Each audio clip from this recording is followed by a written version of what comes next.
क्रोध इंसान का सबसे खतरनाक शत्रु है।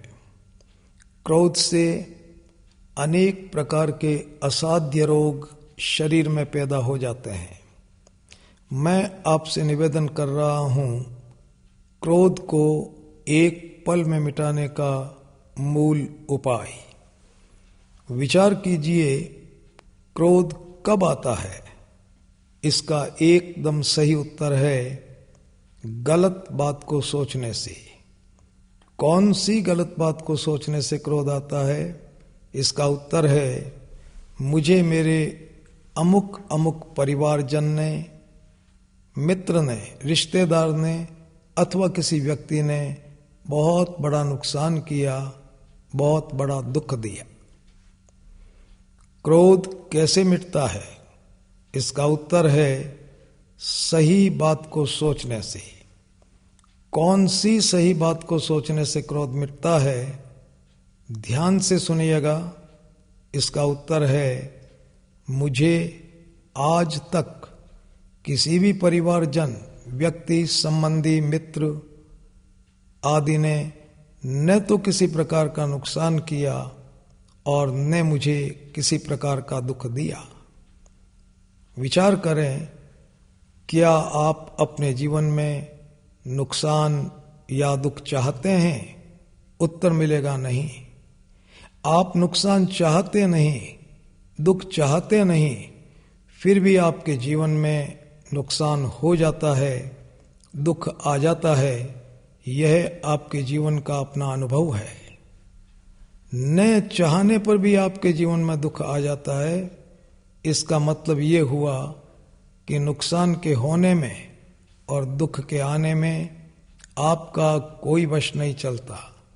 यदि आपका वश चलता होता तो आप अपने जीवन में नुकसान को होने ही नहीं देते, दुख को आने ही नहीं देते। सोचिए, वह कौन है जो आपके न चाहने पर भी आपके जीवन में दुख को भेज देता है, आपको नुकसान कर देता है? इसके 9 उत्तर हैं। आपके कर्म, आपका भाग्य, आपका प्रारब्ध, होनहार, देवदोष या पितृदोष, आपका खराब समय, आपकी असावधानी, भगवान का विधान और भगवान स्वयं। याद रखना, इन 9 में से कोई न कोई कारण बनता है, तब आपके जीवन में आपको नुकसान होता है। नुकसान में आपको जो दुख होता है, उसमें भी आपकी ही भूल है। उस भूल का नाम है पराधीनता, प्रभु में आपका कच्चा विश्वास, इस शरीर को मैं मान लेना। जीवन में जब भी आपको नुकसान लगे, जब भी दुख हो, आप किसी दूसरे को दोषी मत ठहराना। ऐसा ही सोचना कि 9 में से कोई कारण बना है, इसलिए नुकसान हुआ और दुख के मूल में मेरी अपनी भूल है। आप दूसरे को दोषी क्यों ठहराते हैं? इसका एक विशेष कारण है। आपको जब भी नुकसान होगा, 2 तरह से होगा। एक तो इस तरह से कि नुकसान करने वाला आपको दिखाई नहीं देगा, और एक इस तरह से कि वो आंखों से दिखाई दे जाएगा। आप चल रहे हैं, पैर फिसल गया, गिर गए, चोट लग गई, हड्डी टूट गई, कोई नहीं दिखा नुकसान करता हुआ।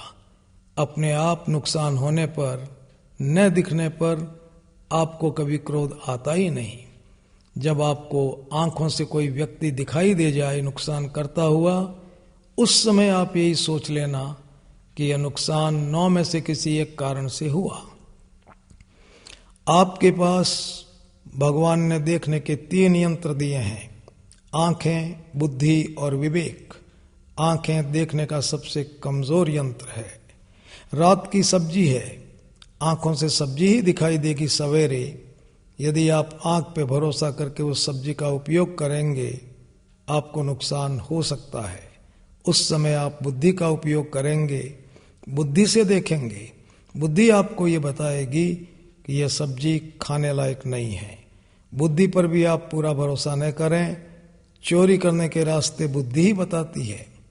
विवेक शक्ति आपके पास सबसे ऊंची शक्ति है देखने की। विवेक से आप देखेंगे तो आपको पता चलेगा कि कौन सा काम करना उचित है, कौन सा अनुचित। मैं निवेदन ये करना चाहता हूं कि जब आपको आंखों से कोई व्यक्ति नुकसान करता हुआ दिखाई दे जाए, उस समय आप बुद्धि और विवेक दृष्टि को काम में लेना। इसके बाद आपको कभी किसी पे क्रोध नहीं आएगा। आपके मन में ये बात उतर जाएगी कि मेरा नुकसान 9 में से किसी एक कारण से होता है और मुझे जो जीवन में दुख होता है वो मेरी ही भूल का परिणाम है। कोई दूसरा मुझे न नुकसान करता है न दुख देता है। इस चिंतन मात्र से आपका क्रोध सदैव के लिए मिट जाएगा।